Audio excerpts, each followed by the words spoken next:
feel so strongly on your calling, but I think some of this loneliness and some of this really heavy mantle that you're called to is you're not called to step into rooms to make people feel comfortable. Mm-hmm. You're not. Mm-hmm. And that's a really hard calling because nobody wants to do that. Nobody wants to be the strong enough person to be able to walk into rooms and shake it a little. So I have the spiritual gift of breaker. Yeah. And so that's been anointed over me, and that's been prophesied and that's been spoken over to me by I think a dozen people across this country. Some of these people I don't even know. I was in an audience of a couple hundred people, and they came up to me afterwards and they said, we want to let you know that we believe you have the power of breaking. And the breakers, I don't know if a lot of people know this, but a breaker is I think of it as someone that goes into the darkest areas, the darkest rooms, and brings a little crack for light. And that's just the thing, is light makes darkness extremely uncomfortable. Yes.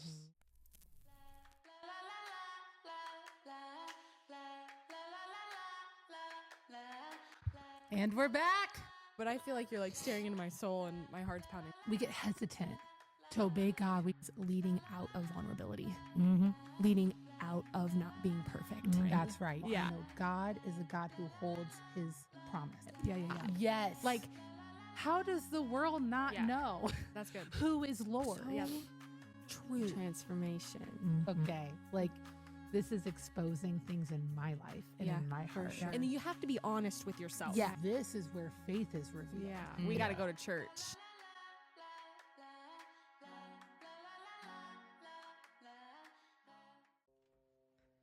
And we're back. Dear God Ministries with Leah and Josie.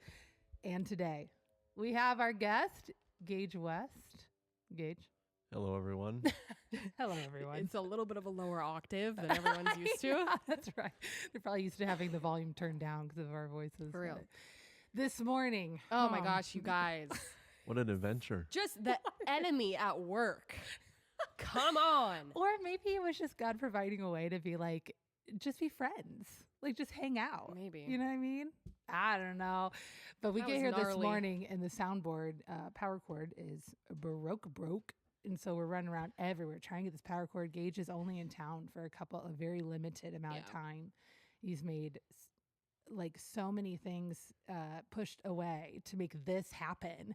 And we're here and the soundboard won't turn on. And we're like, So anyways, it's been a whole morning of trying to figure that out. And coming in clutch is John Byer, our friend. John Byer, this guy. He's been on the podcast before. Love him. Shows up, driving halfway to meet us to give it over to us. It was fun. Thank you, John Byer. Definitely an adventure this morning. And I'm like, well, Gage, welcome. Anyways, we were so excited to have you on, Gage. It's good to be here. We got on a Zoom call with him a couple weeks ago. Here, I'll start kind of from, not from the start, but kind of from the start. So I don't remember why we got connected on Facebook, but we became friends on Facebook. I don't remember why. I think maybe because Abby, we have a mutual friend in Marengo, Abigail Mass. Running for auditor. Yeah, running for state auditor. I think that was a mutual friend, and I think that's how we got connected. But I just been kind of following Gage, and we've talked about it before on this podcast, but how we kind of pick guests is when we get a feeling towards somebody or something, we're like, ooh, something might be there. Like we feel nudged that way.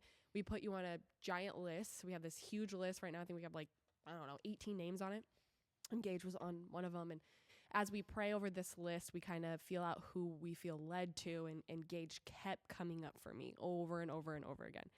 And at first it was more of apprehensive because I was too chicken to ask. And I'm like, you know what?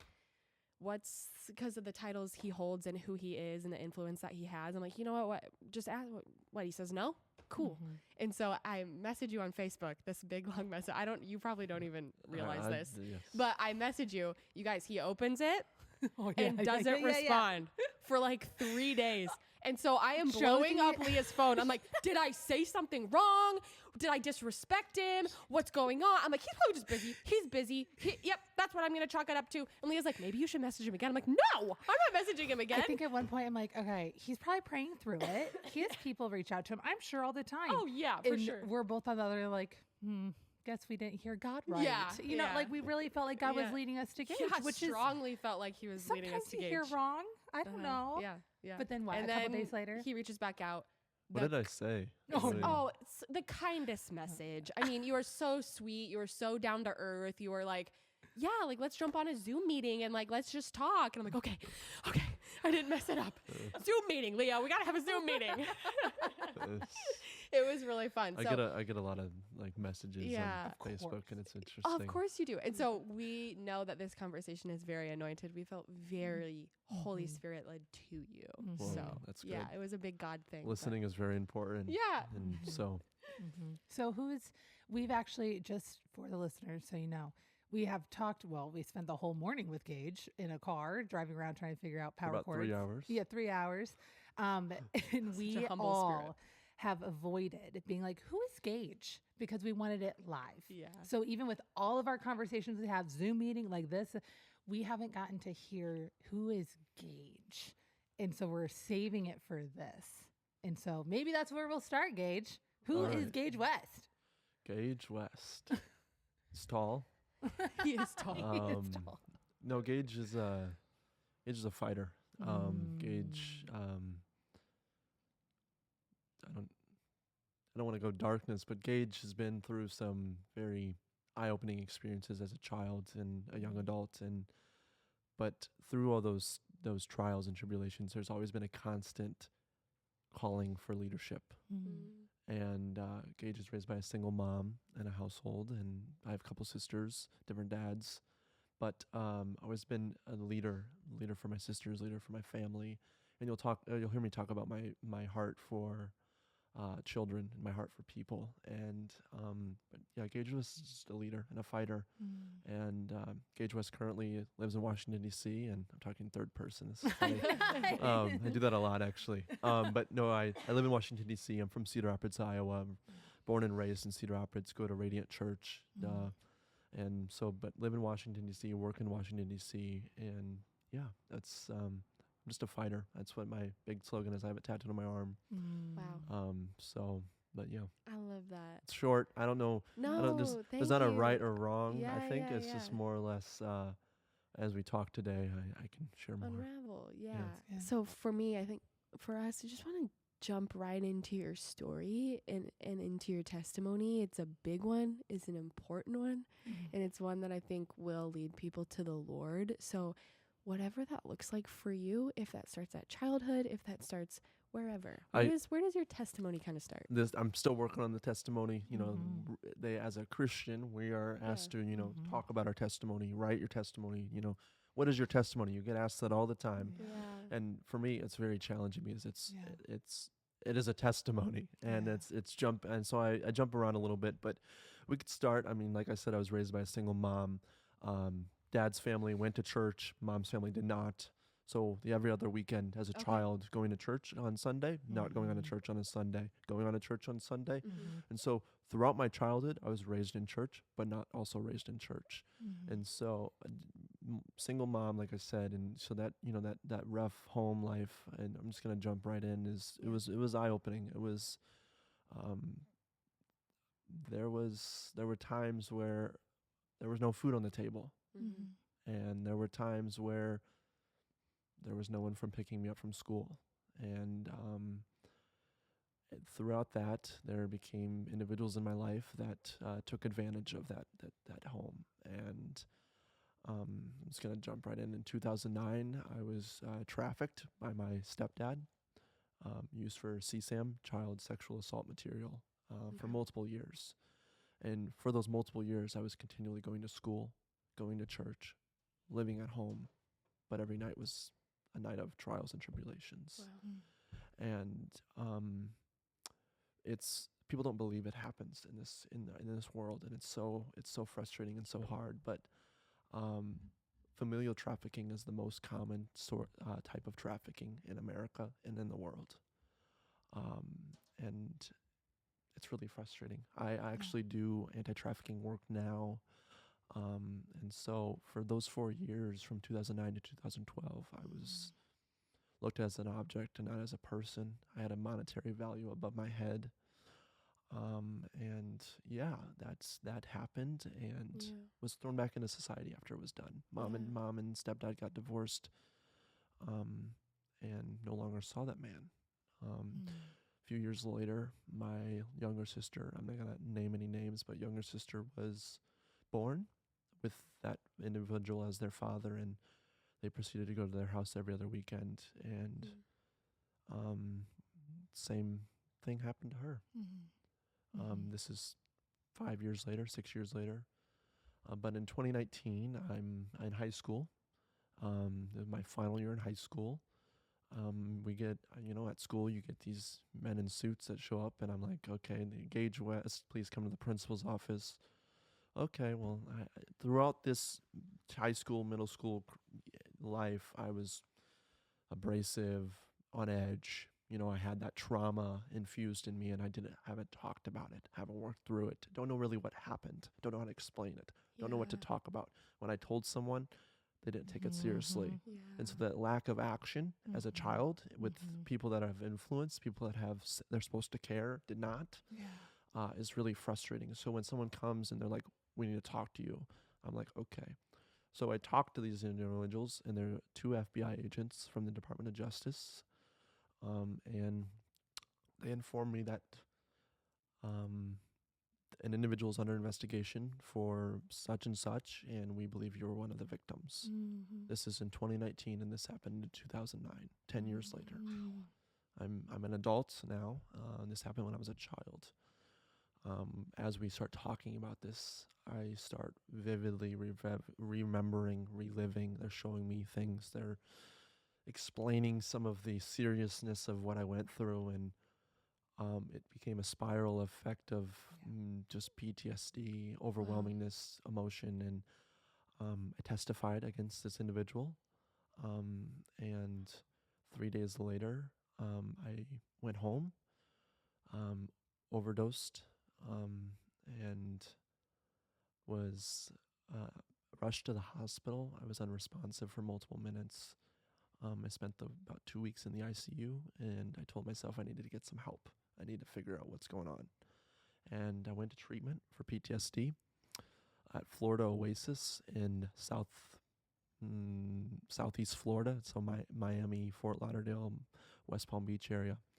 I went there, and I don't know what God did, but it was miraculous. I went from nonverbal to sharing my story, talking.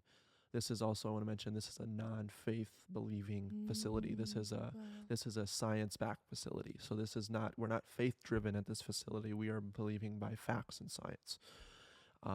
Through that time period of those 3 to 4 months I was there, I began to build this confidence and trust in God, and He's just working through things, and my faith was growing exponentially, just learning how to trust, learning it's okay to say something, it's okay to talk. Those individuals that lead that facility now are believers. Their eyes have been opened to a whole new world of being a Christ follower. And so that, this is just working through that, and working with PTSD is I mean, there you talk about veterans, they have it for their life. I mean, PTSD doesn't go away. It's not, you're not born with it. It's a brain chemistry. It's trauma. It's done to you and not born with it. And so working with that, I'm 25 years old now, and I've had quite a journey.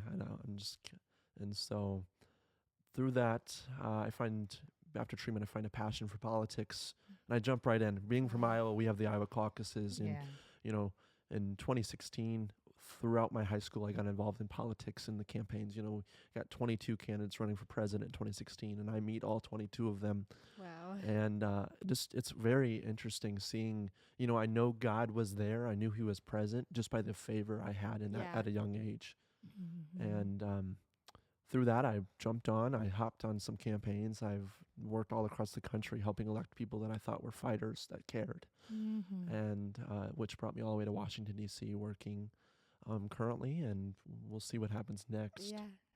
We're so excited to keep following your story. Yeah. It's beautiful. The way, even in the way God's redeeming, right? And how I think oftentimes we talk about this this anointing or this pressing or this oil, right? That's produced and then that becomes your ministry. And I think we have this idea of what a pressing looks like, right? Yeah. We think it has to happen within a church and a certain way. And yours happened outside of the church when you were barely connected with the Lord at that point, you know? And whatever happened there is now becoming the oil for your ministry over here, which looks like your walk in politics, right? I mean, that's where you do most of your ministry work is, in my opinion, you know, we like to separate it, but that's really what you're doing. No, there's no separation of church and state for Gage West. Exactly. That's what I mean. I mean, really, your walk into politics is really your ministry. Yeah. It's beautiful. I love that. Question. So whenever you were young and this started happening, how old were you? So I didn't mention the fact that these multiple men that my mother was dating, it was basically, to put it honestly with you, it's every man that walked into my life was abusive. Okay. Not just sexually, but physically, emotionally, to my mom, to my sisters, to me. And so I don't like saying I was exploited, but I was exploited my whole childhood from the age of probably 3 to 16, 17. I was exploited.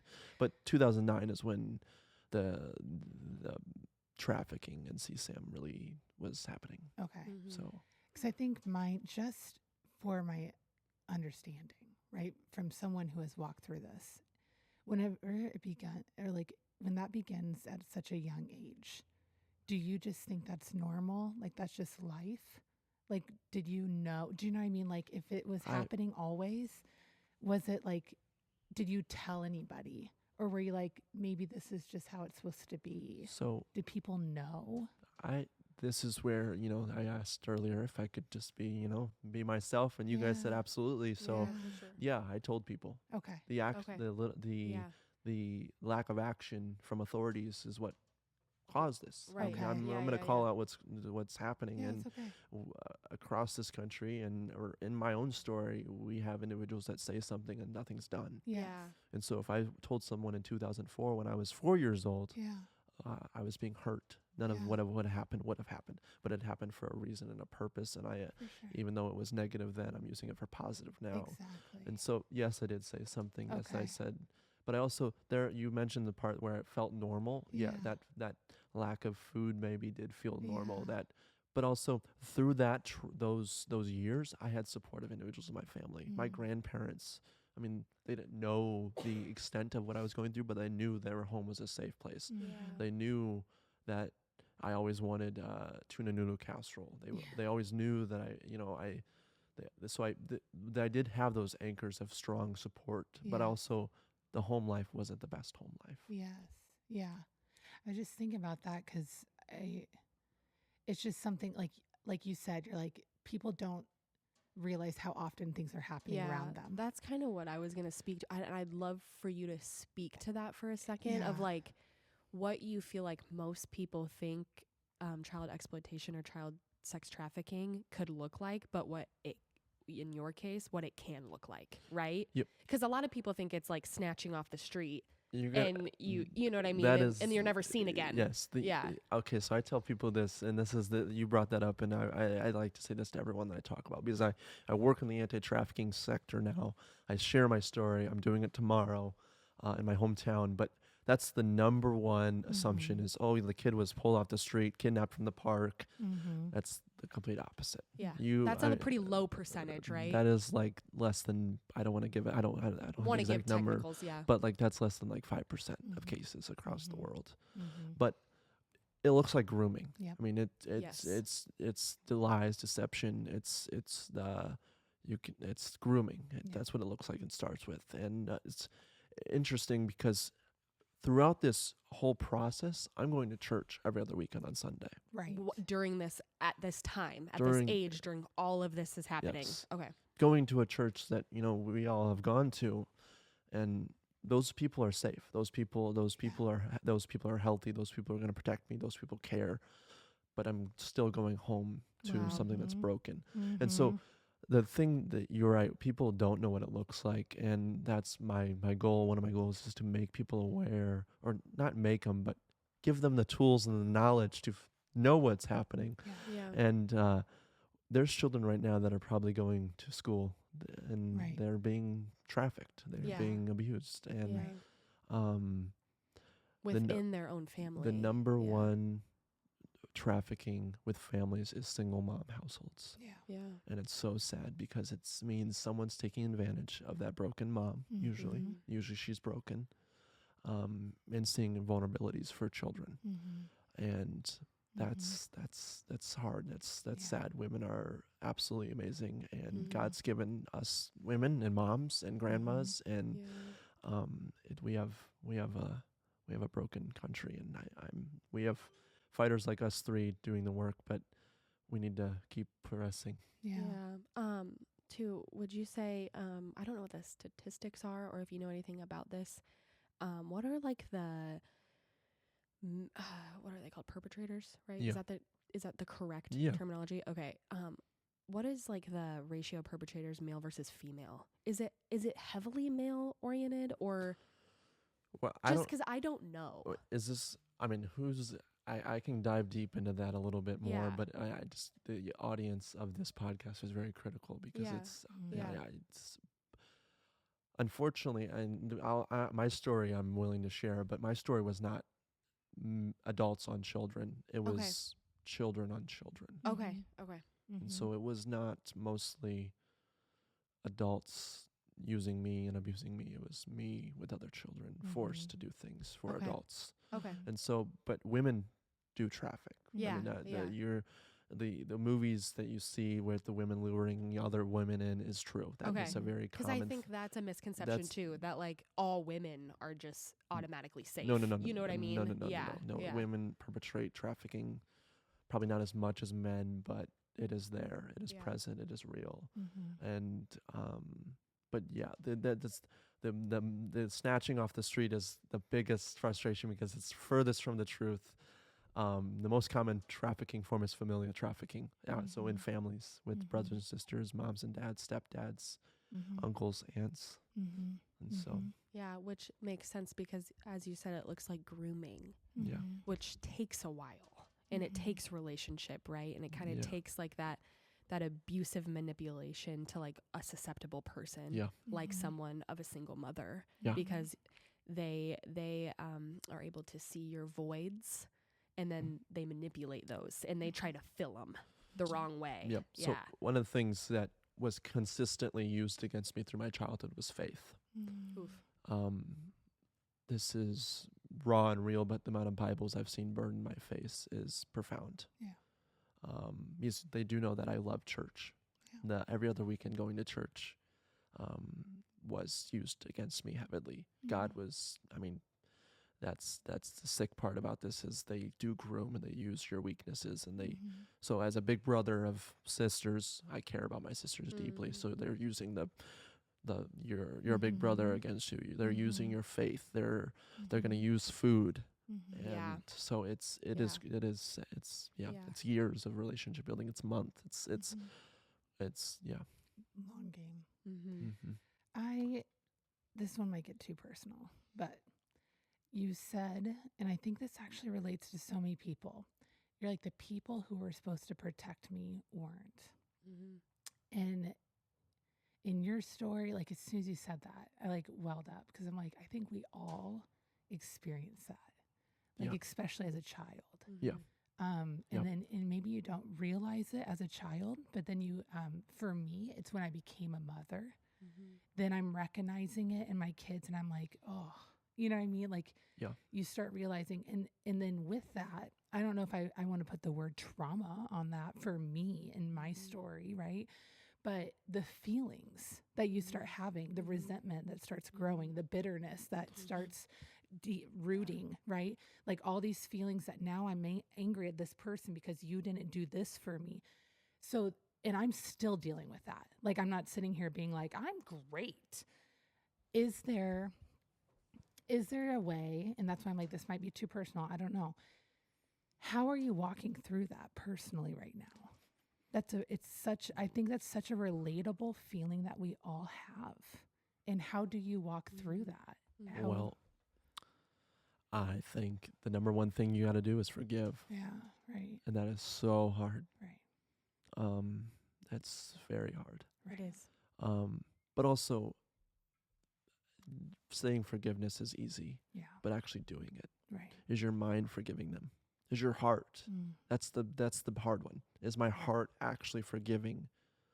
Because I can say I forgive you, I can think I forgive you, Right. but is my That's actions good, and my spirit forgiving you? Mm-hmm. You know And what to say, but is it full surrender? in Yes, it? yes, and that we're going to talk about how what is God doing in my life and right now, Right. and I'm still working on forgiveness. Yes. And so I think that's an everyday attitude of surrender, Yeah, everyday act of gratitude. Tim Yes. Timmons does an act every morning where he draws an X on his wrist and a sense of gratitude and surrender to Jesus. And I actually started doing that recently after I watched the I Can Only Imagine movie. And Yes. Good movie. the number 2 just came out, and that's where it's in. But yeah, act of surrender, and that's where it's very important to build a relationship with Jesus. Yeah. Because when you give your life and you give your baggage to Jesus, Yeah. Jesus takes that Yeah. and he says, I got you. Yeah. I mean, and so that's that. But also the other thing to that is folks like me, and I have a calling and I have a duty to step up and to make change. Yeah. That means writing laws. That means passing policy. That means electing people that will hold people accountable for their actions. And so we can not only forgive, but if we keep electing and keep regulating, but also deregulating, it's critical and crucial, because I can share my story. I can cry about it. I can forgive. I can write a book. I can speak about it. Right. But if I'm not making changes and actions for the future, then what am I doing with my story? Yeah. And so we can talk about what Gage West has been through, but let's talk about what Gage West is doing for others. It's so good. And so that's my calling so. Well, and what for me, what a change, because I wrote this book 2 years ago. My very first chapter is called "Dear God, What's My Purpose?" And I struggled so hard for what is your purpose? And all these people around me in ministry, in churches, not in church, everyone's like, I don't know what my calling is. I don't know what my purpose is. And we're so center focused. What am I supposed to do? What am I going to do? What am I going to do? Where really you start learning your calling was never about yourself, right? It's God using you to change others around you, right? So yes, it's your story. Yes, it's your crushing. Yes, it's your testimony, but God's not doing it just for Gage. No. He's like, let me use that because my children need you. I mean, do you know? What's interesting about that is there's even times where I'm sitting here and God, I don't want to do this. Yeah. I'm slowly, and this is me being vulnerable, but I'm slowly figuring out that I have a huge calling. Yeah. I mean, I sometimes don't want to believe it or see, experience it. Why do people want to talk to me? Why do people want me to sit in meetings? Why do people want to take photos with me? It's becoming very, kind of surreal, overwhelming. It's wow. It's and my also having family members and friends and folks that I meet realize that also is very real. Is they're like, wow, what is happening? Maybe Gage could be governor of Iowa one day. And this is just and also then you have people that speak that into your life. I mean, that say you're going to be governor, that say you're going to write 5 books, that say you're going to do things. And I'm like, okay, this is a lot. This is I'm not hearing that yet, but obviously you are. And if that's what's happening, that's what's going to happen. Yeah. Yeah. It's overwhelming. It's whenever, and I think for me, I've struggled with that for a while, not being because I have this huge thing. I think I couldn't see myself the way that God saw me. That's what I struggled with. I saw Leah as Leah. And all the reasons why I'm not qualified, I've messed up. It doesn't make sense. Choose this person. They're probably better. Did you see this though, God? Did you see that I still do this? And so I'm I just always looked at myself through Leah's eyes. Yeah. And then once you start being oh, that's not how God sees me. And so you start looking at yourself through God's eyes. Yeah. And I think everything changes, though you still feel like that, right? Not we're trying to walk around and be I'm this really important person, but realizing that you're okay, like less of me, more of God. Less of me, more of God. Yeah. Yeah. And it is overwhelming. I mean, sure. being the first survivor of human trafficking, serving as an advisor on human trafficking in the federal government for the first time in American history is overwhelming. I mean, 100%. It's That's huge. the headlines and the Right. people. It's overwhelming. And well, and the trolls, like we'll just say it, right? Like on social media, all the people who are like, "Oh, now I want to say something about it." Yeah. And you're the first. And the other, my favorite part is, all of a sudden, everyone's an expert. Oh, yeah. And it's like, I'm a lived expector. I'm like, you get all these experts on things, and I don't even actually consider myself an expert on human trafficking. Yeah. And so, but yeah, it's real. Yeah. I want to hit back on, I love what you said about forgiveness. And I think this is what you've found and what I've also learned is people have this, kind of this expectation of forgiveness. Like it's a one-time thing.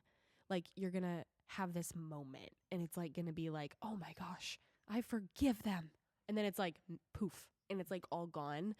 And I think it's harmful. Yes, you will have big moments on your walk with Jesus when it comes to forgiveness. You'll have breakthrough.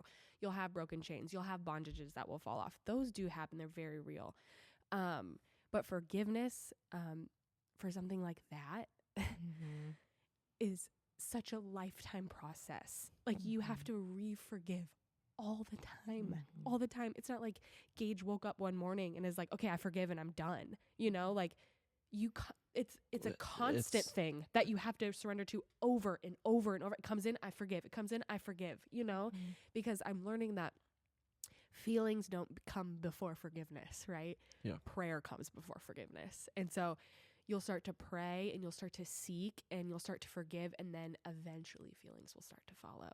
Feelings don't lead the forgiveness, right? Yeah. Like the Lord does, because in our own might, we can't forgive that. Like in our own humanness, we can't forgive.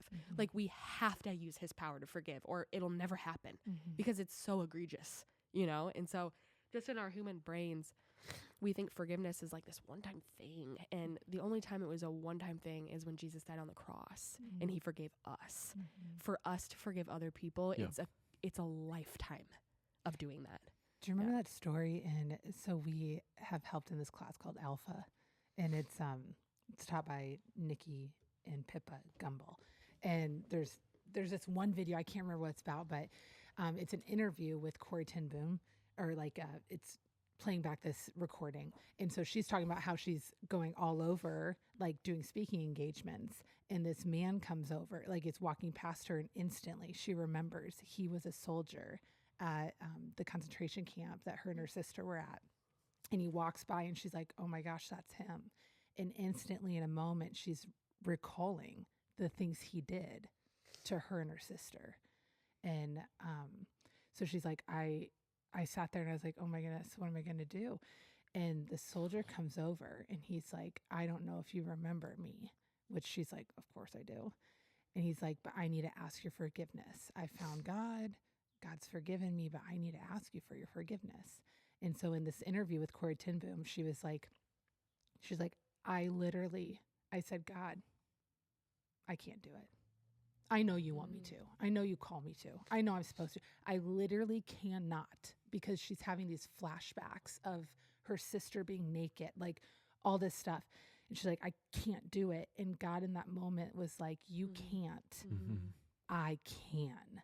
Like, hold out your hand. And she's like, she held out her hand and shook his hand.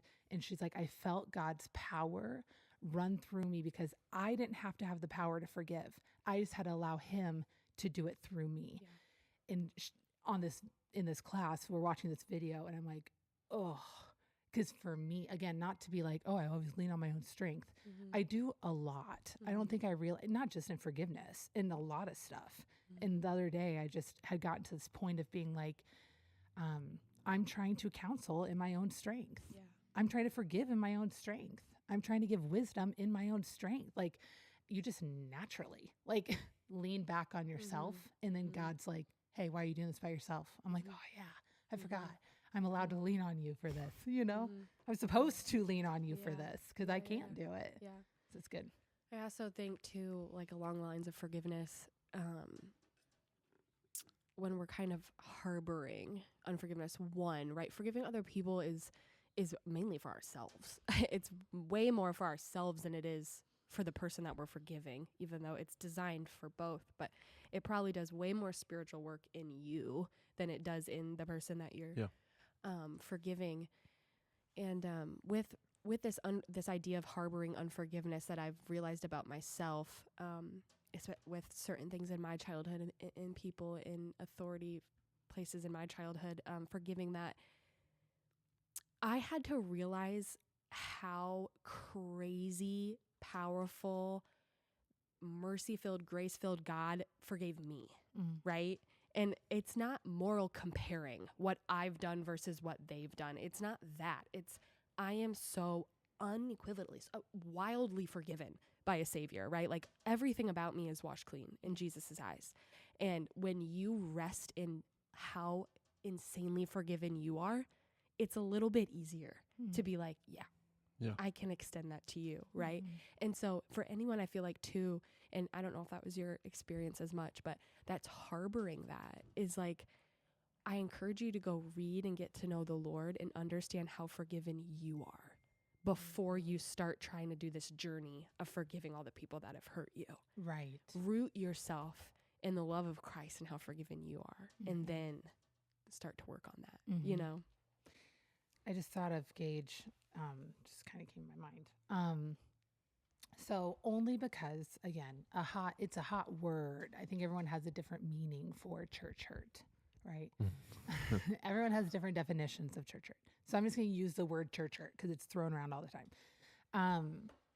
I'm just thinking, which again, personal, but we got you. So do you feel like, because you kept saying, you're like, I was going to church every other weekend and you felt safe and all these people, and did that ever cause a moment in your faith walk or your relationship with God where you were like, this isn't real, I'm angry, I'm walking away from the church hurt, quote unquote? Like, did that ever happen, or did you always have like a closeness with the Lord? What's interesting about that is, I say interesting a lot. That's right. I don't have church hurt. I don't. And so I hear that you are right. People say that word all the time. Yep. I mean, especially my generation, we're all like, oh, the church, wasn't welcoming to me, or, they don't support my identity, or they don't let, whatever it may be. But I don't have church hurt. Yeah. I think what I struggle with the most is the things that they talk about in church, maybe the identity, who you are. I talk about my struggle with identity and who Gage West is very frequently, because identity is thrown around this world a lot. We want to be more like others and and less like God, and that's the opposite. I'm trying to be more like God and less like others.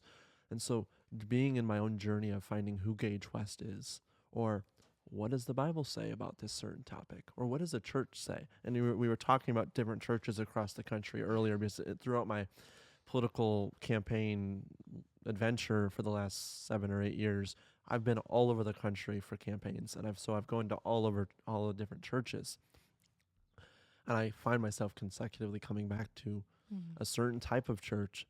But it's very interesting seeing what churches are like all across the country. For sure.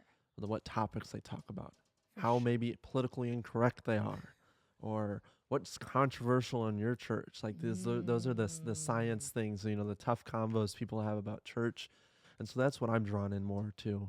I find that interesting too, like going around to all the churches, you're probably really discerning and be able to pick up if a church is bending to the culture it's around, right? Oh. Because you go to so many different churches in so many different areas and regions. Well, I'm sure it's really easy for you to be like, I can see where they're bending and where they're not because of what they're around. My favorite thing is, so, when the pastor goes, we thank all our first-time guests for being here today.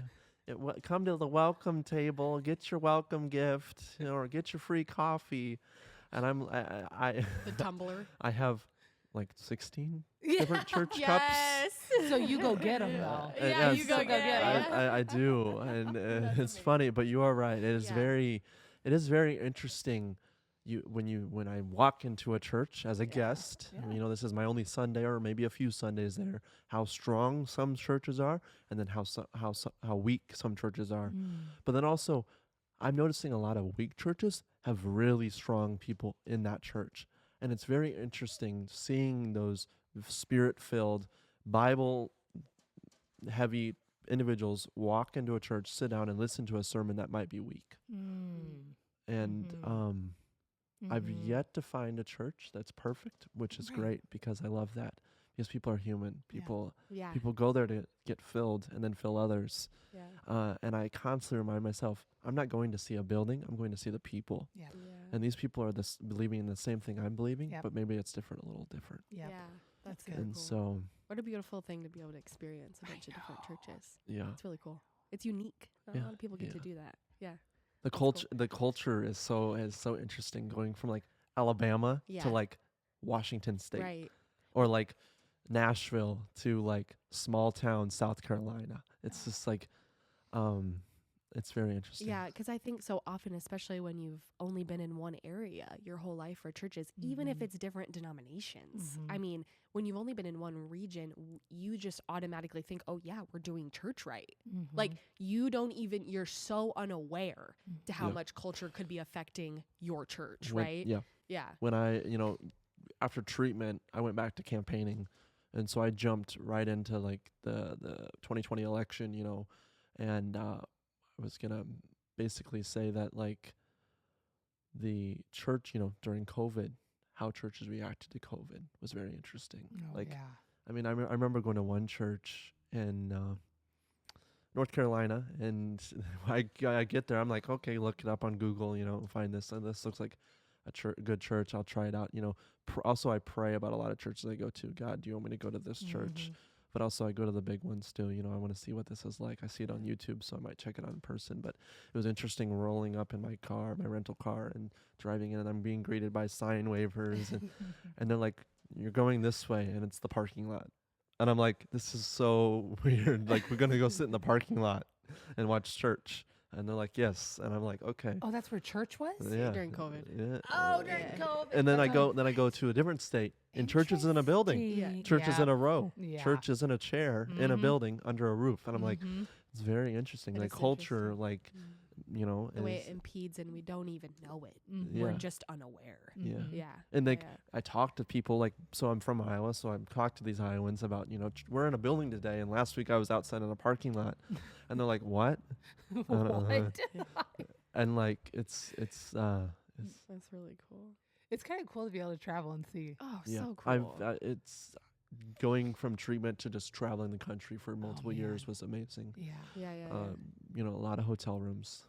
A lot. I became a Marriott Ambassador Elite at 23 years old, and but it was very badge to prove it. Yes, and so a lot, but through those travels, a lot of alone time.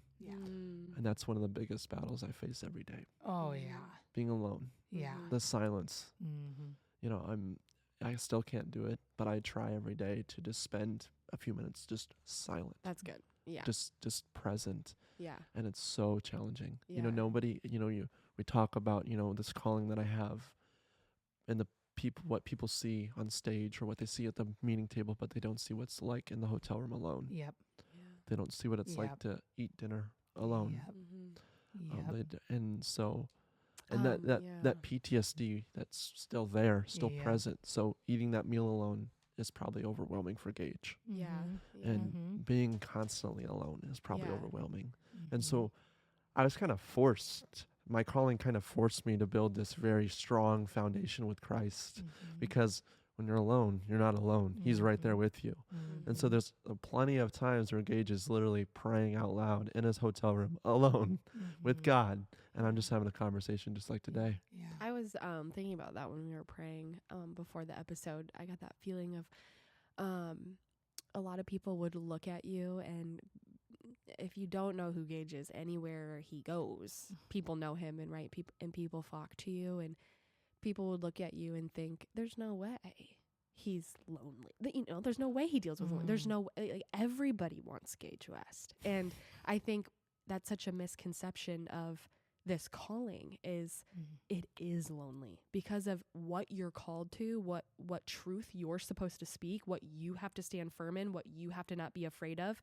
It does make a lot of intimate relationships more difficult because you can't bow down. That's not your calling, right? Like you have to stand up. You have to be that. It's so hard. Yeah. I mean, that's my biggest, not my biggest, but almost the top biggest struggle is loneliness. Yeah. I mean, I could probably count on one hand how many friends I have. Yeah. And this calling that's difficult for that. And when I say a friend, I mean that's someone that calls me, not I call them. Yes. And so it's and also with that calling and with this loneliness, you get people that want to be involved that don't have the goodness of your heart at hand. Yeah. Where they see you as a stepping stone. Yeah. Where they see you as maybe a flag they can latch onto, or a plane to get on board and ride because you're going somewhere and they want to be a part of it. They want to say, "Oh, I helped Gage West," or "I know Gage West," and it's very interesting. And it's loneliness is real. Loneliness is tough, and it's one of my prayers every day is just God continue to provide people in my life that surround me. That's right. You were praying earlier to have Gage's army. Yeah. And you'll hear a song tomorrow at the event that I'm speaking at. It talks about an army of people. Yeah. This rise people up. Well, and it reminds me, I don't know if you've listened to any of our recent episodes, but Josie and I were reading through the Bible right now. So we're in the area of Moses. And so I'm like, it reminds me a little bit of him as this set apartness. Not because he asked for it, but because that's how God created him. Yeah. And so he kept drawing near to the Father. And he's like, I want to experience your glory. I want to be face to face with you. I want this fellowship with you. And everyone else is scared of it. And so he's alone on the mountain. He's alone in the tent.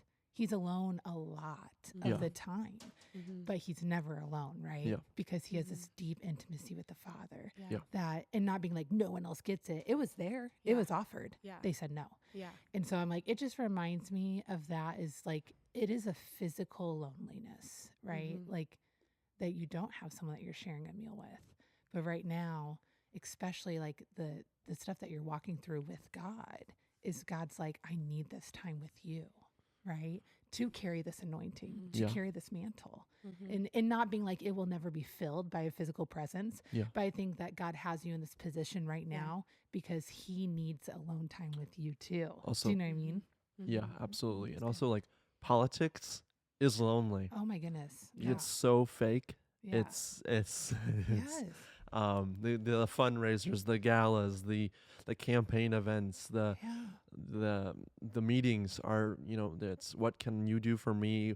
How can I get to somewhere with you? Or how much can you donate? Or how can, like, it's so inauthentic, and I'm so authentic. Yes.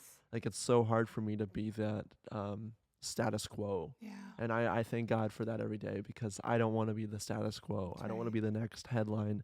Right. And so that's right. Well, and I feel so strongly on your calling, and you can definitely correct me if I'm wrong, but I think some of this loneliness and some of this really heavy mantle that you're called to is you're not called to step into rooms to make people feel comfortable.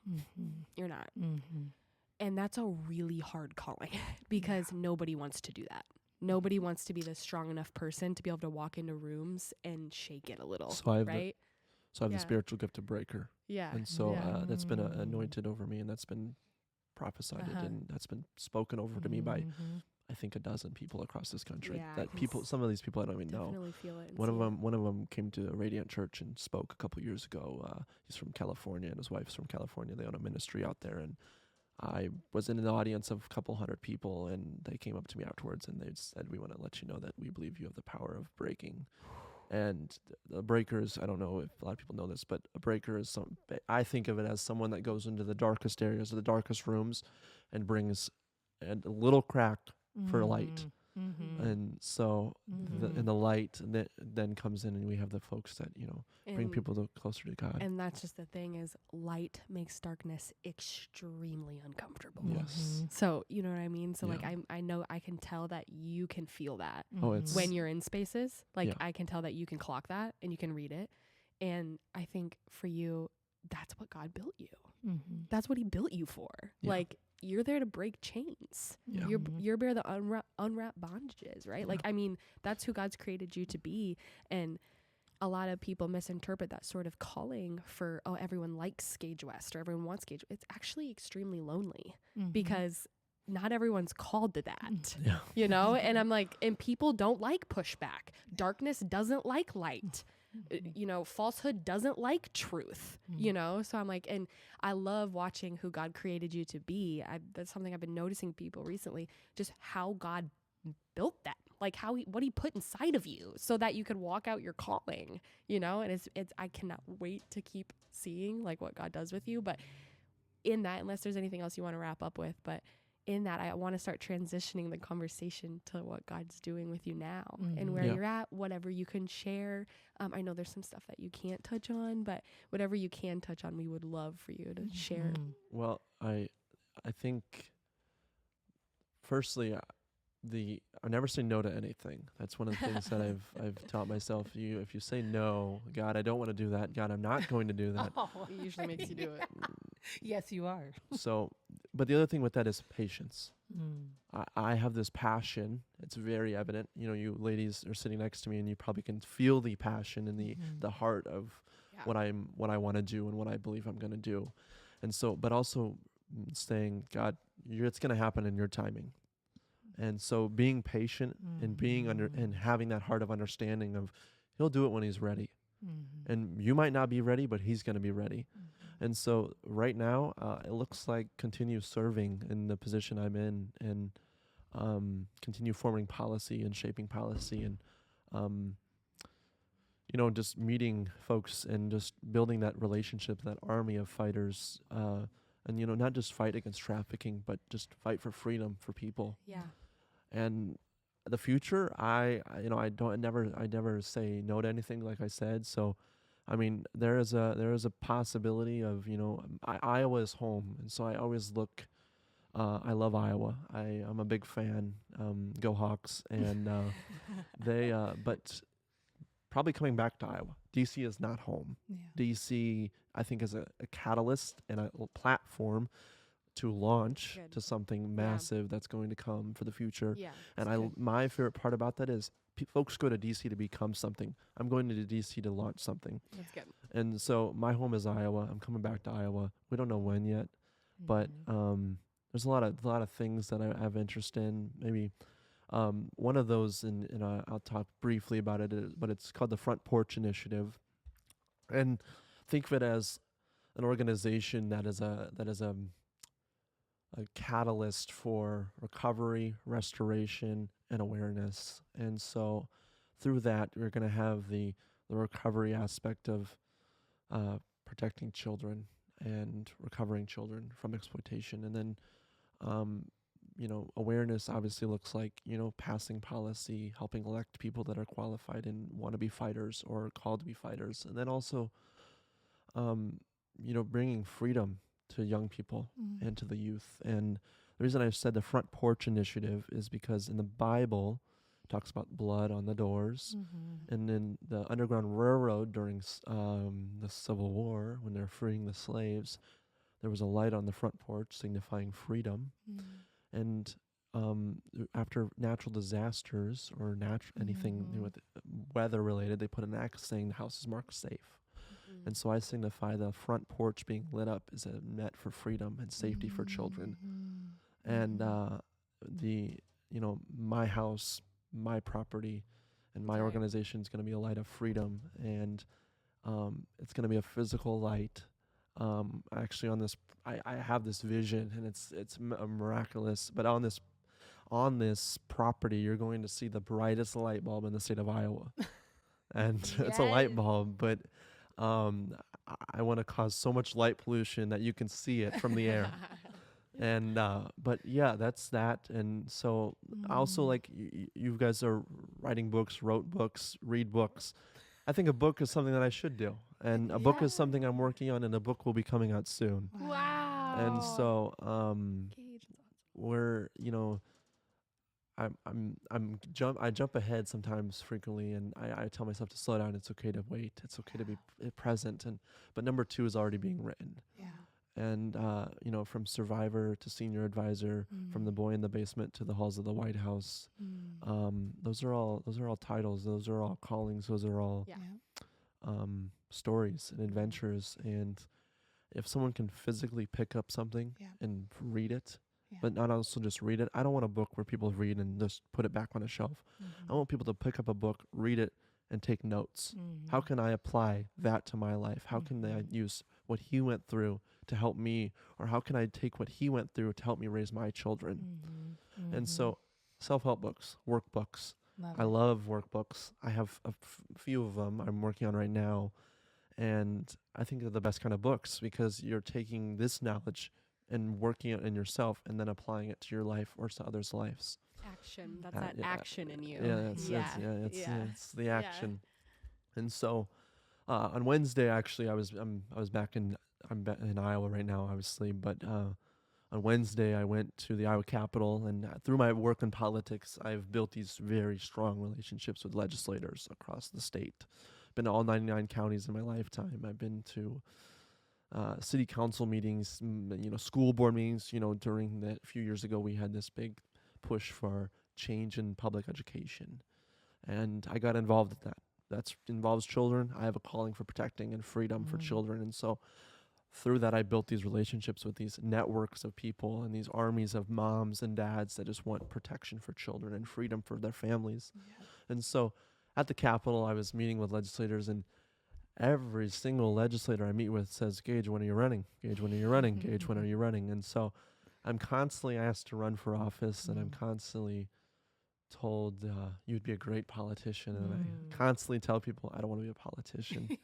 And so I don't know who wants to be a politician. And so I'm a change maker. Yeah. I think you have what change. The heart of a politician should be. Yes. But we've made it something that it's not, because the heart of a politician really should be advocacy and making change. And that's clearly the heart that you have. I think you have a problem with the title of politician because we've unfortunately made it something that it's not supposed to be. Yeah. So we'll see what's next. But back to Iowa probably in a few years. I love Iowa. I told that. So maybe raise a family. That would be good. So amazing. That's great. We actually, before the podcast, we're like, so should we be looking for someone for you? So we'll see what happens with Gage's life. So we'll see. But I love that. and also through that I find myself constantly stretching outwards, and I'm starting this season in my life. I'll be honest, this season of my life, I'm starting to say no. No, Gage is not going to help. No, Gage is not going to help with this or do this, or I can't speak at this, or I can't say this, or I can't take a photo with you. I mean, and so I'm starting that word no, and I'm really proud of myself. That's a very mature thing to do. For sure. And that's also a very faith-driven thing to do. Because then I'm separating myself from the world and putting myself more to be like Christ and Christ-like. And he said no a lot. Yes. He says no to me a lot. Yeah. And so. You know what I've started thinking about the term, well, not even just a term, but spiritual maturity. Yeah. And I'm like, I think we always think like spiritual maturity is having answers, saying yes, helping in every area, right? And as I've grown closer to Jesus, I'm realizing actually spiritual maturity sometimes is not always saying something. It's not always giving the answer. Yeah. It's encouraging others to find it, or in your no. Yeah. Because I used to want to help because I'm like, well, I'm capable. Right. Well, I can. And I have a heart to help people. And so then you start giving your yes. But then the vision that God's put on your heart, you don't have energy for anymore. Do you know what I mean? Yeah. Like you're kind of taking away from what God's like, no, remember this. No, remember this. Like, and I'm like, well, I'm too busy doing this. Yeah. And he's like, no. And so I'm like, it takes a spiritual maturity Yeah. to start saying no. Cause everyone's like boundaries. I'm like, I don't even know if it's boundaries. It's more like For sure. I'm starting to get closer to God Awareness. and like awareness. Yes. And like clearer vision. Like I'm hearing God more. And so now I'm, you know, instead of like, I'm self-protecting. I was mentioning to you guys earlier that, you know, I'm working on teaching myself to fill my own cup. You know, in this work, in this fight against trafficking, in this calling, in this what is the word you used earlier? Not pedestal. The mantle that you're carrying? The mantle. It is heavy. Yeah. I mean, the stories that I hear, the people I meet, my own story, it is heavy. It is emotional. It is spiritually tolling. It is heavy. And with that heaviness comes the spiritual attacks from the enemy, comes the attacks from people, but then also it comes with, you know, the constant need to help everyone. I was just going to say that. I was like, there's rootedness of people pleasing, which some people, they don't discern between the people pleasing versus what God's asking them to do, right? So yes turns into making everyone else happy so that they don't respond a certain way versus God's calling me and leading me to do something. You know what I mean?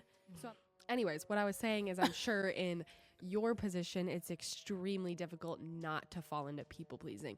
And you have to have this closeness with the Lord to be able to discern your yes or your no, you know, instead of saying yes because you don't want them to be angry because you're not showing up, or not saying yes because like, oh my gosh, I if I say no here, hopefully they'll invite me back another time, you know, and like those are all thoughts of people pleasing and not like pleasing the Lord, right, with where he has you. So I see that in you, like God's building that discernment in you to be able to be like, you're like, you know what, actually in this season, like God's growing me in my no, because I think so often we hear, I think it's pushed places, just say yes, just say yes, just say yes, say yes to everything. Yes, yes, yes, yes, yes. And don't get me wrong. I do think some people have a problem with saying yes out of maybe laziness or pride or whatever. Don't get me wrong. I do think that there are people that need to say yes more and they need to serve more, but there's these people that we also don't want to like push that, and then they're stretched thin and they have no time with what their actual calling is. As Christians ourselves, we see that a lot in church. Yeah. With serving, with doing multiple things, maybe the worship team, the lights, the greeting, the tithing, the outreach. And it's you gotta learn how to say no. It's that classic line, everybody says it, but if the devil can't make you sin, he'll make you busy. Right? Ooh. That classic one. So like if he's not directly making you trip up in a sin, he'll just place all these things in your life that look good, but they're not actually your calling. You know, it's not actually your road. But anyway, I always think about that one because that one's good. That's not me. Someone that's been used forever. But and being aware of where you're at is smart. We were just, me and her were just talking about that, is there's season changes of your life, right? That's where, like, good. For you, there was a season where you could say yes to everything. Exactly. You know what I mean? Same. Yeah. And I'm getting pulled out of that season, and I have to be aware of that. Yes. And be like, and that it's okay, right? It's okay that I was able to say yes. Yeah. But now God's kind of opening these doors. Yeah. And in his door opening, then I have to say no over here and be okay with it, right? Because I'm like, that was for a season and it was beautiful and it grew me. But then now God's like, hey, you're over here. Yeah. And so that means that I have to be obedient to my no also. I was obedient to the yes. Yep. But now I have to be obedient to the no, which is hard. And just what you said, it's the awareness of what you're in. Yes. Because there's some people that are in a season that need to start saying yes. Yeah. You know what I mean? Yeah. And so, and then there's some people in a season that need to start saying no to some things. Yeah. And so it's never this blanketed answer. It's never just say yes. It's never, oh, you say no, right? It's this closeness with the Father and where you're at in your walk and being honest, right? And not trying to compare it with somebody else, where somebody else is at. But absolutely. Yeah, it's good. So wrapping up, what do your days look like right now? Oh gosh. What do I do? Yeah, well, just like, what's your normal? I was just thinking about that because I'm like, I find it's crazy. You had shared that like you're going to pop on some other podcasts. You have other things going on. Like, I mean, tomorrow you're speaking at a huge gala down in Cedar Rapids, and so I'm like, what does your day look like? Okay, what's normal day look like? And then are you traveling often? Like, are you still jumping around a lot? So day to day, I mean, I'm an early riser usually, and so I get up early and spend a moment alone with Jesus. And but I'm in the office probably 8 a.m. to 6, 5. I spend a lot of I work a lot. Yeah. But gonna start traveling a lot more. Okay. I have some huge initiatives that I'm about to announce. We're about to announce, and for my work, and it's gonna be good. It's gonna be big. Yes. But it's personally, yeah, it's in the office in a suit and tie every day. I drink black coffee every morning, and yeah, I listen to a lot of worship music. A lot of meetings. I mean, I'm starting to just dive deep into networking and meeting, and so many people care and say they care, and so it's using that discernment to find the authentic individuals that care. Yeah. And but yeah, I'm a busy guy. Sundays are my off days. Sundays church, and don't leave the couch. So that's that. And so I live in Washington D.C., so it's very also populated. So I'm able to go walk the National Mall within 5 minutes. Okay. And so like being outside is really it's very important to me. Getting that sunshine and that fresh air is critical. But it's we were talking about, the darkness and the heaviness of what I do, but also I live in one of the most darkest cities in America. Right. The spiritual warfare in DC is profound. Yeah. I mean, seeing the drug paraphernalia right on the streets, and seeing the lines of lining up to go to the clubs every Friday night is just overwhelming. The amount of drug and alcohol abuse is prevalent is eye-opening. Going from Iowa to DC, from small town to massive town, has been overwhelming. And it's also, one thing about it is I'm not drawn to that behavior, which I thank you, Jesus, for that, because it is something a lot of people get caught up in, especially at a young age, 25. Supposed to go drink, supposed to party, supposed to have fun. You only live once. And I just don't, I had never been interested in it, never have thought being interested in it, never enjoyed it. And so I appreciate that about him. And I'm taking up some new hobbies recently. I've tried pickleball. I think that's a popular sport right now. It is getting popular. So I tried that a couple weeks ago. It's kind of fun. I love traveling. I like seeing the world. There was a time when I was doing the campaigning for a few years ago. I was going on mission trips pretty regularly to the Central American countries. I've been to El Salvador a few times, and some other places. And I really find a heart for that also, making a time for serving in a larger scale that's separate to my passion. But, I have a heart for, helping. And so, but I also enjoy like using my mind and building. So like if I can go build a medical clinic in El Salvador, I'm going to go do it. Yeah. And so, that's really cool. I love that. As we're wrapping out, is there anything any events you want to shout out, where you're at next, where people can hear you next, if they can follow you, or? I mean, no, not really. Not really? Okay. No. I mean, Gage West is a name that's gonna be, it's gonna be around for a while. Yeah. So, but no, I just appreciate you bringing me on here. Awesome. It was funny, finding out all these mutual connections we had, but yet we've never met. And so that is fun, finally meeting folks that, you know who I am, I know who you are, but we've never met. Yeah. And so, yeah. That's awesome. Someone a couple weeks ago reached out, weird connection again, that I found out, we know the same people. Oh, this is so weird. My first response to her, because I didn't know her, she just reached out. My first response to her is, man, don't you feel like God's doing something? I said in our area, Cedar Rapids, right? Or Iowa. I was like, man, God's doing something, pulling his big C church together for his mission. And I said that months and months ago. And I keep seeing this and seeing like this, not a domino, but kind of how God is like bringing together outside, like in the church, but also people from in the church are going out and being equipped. Yeah. And they're being the saints and they're making a difference. Yeah. And then all these connections are starting. So instead of like, this church does this it's people, right? It's the big C churches like on mission together to build the kingdom in all different areas. Not just in a building, Living in DC and coming back to Iowa, not frequently, but frequently, like, is very, it's fun because, like, you are correct. This community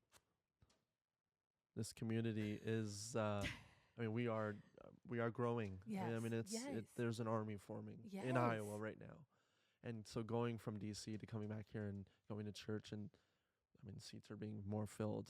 I'm meeting new people, but also like people like recognizing like, oh, we know this person and we know this person, and I didn't know we knew those people, and it is very okay. So you see it too, even being outside of Iowa. Absolutely. That's why I'm like, something is happening. It's really I don't think anyone can say it, but they see God being like, oh God's doing something for sure. I mean, it's too good not to believe. That's good. I love it. Sorry, I slapped you because you had a giant bug crawling up your arm. I'm not kidding you. It was you wanted to know Jesus. It was like this big. I have to be close to him.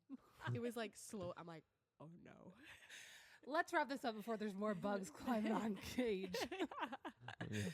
Well, we are so excited. We have the great, by the time this comes out, it'll be over, but we are going to attend the gala tomorrow. So excited, pumped to see you in action also. Because I'm like, what a cool, and I had shared this with Gage. I was like, what an honor, one, to have him the day before, to get to see Gage in the heart. Yeah. And tomorrow I got to see how God is using you. Yeah. You know what I mean? Like the position he has put you in, and how qualified and equipped you are to walk in it. And so I'm like, I'm just going to sit there and be like, oh, God, you're so cool. Yeah. You know what I mean? So it's gonna be awesome. So excited. So excited. Yeah, to watch your journey. Thank you for honoring us with this. Thank you. Yeah. Until next time. La, la, la, la, la, la, la.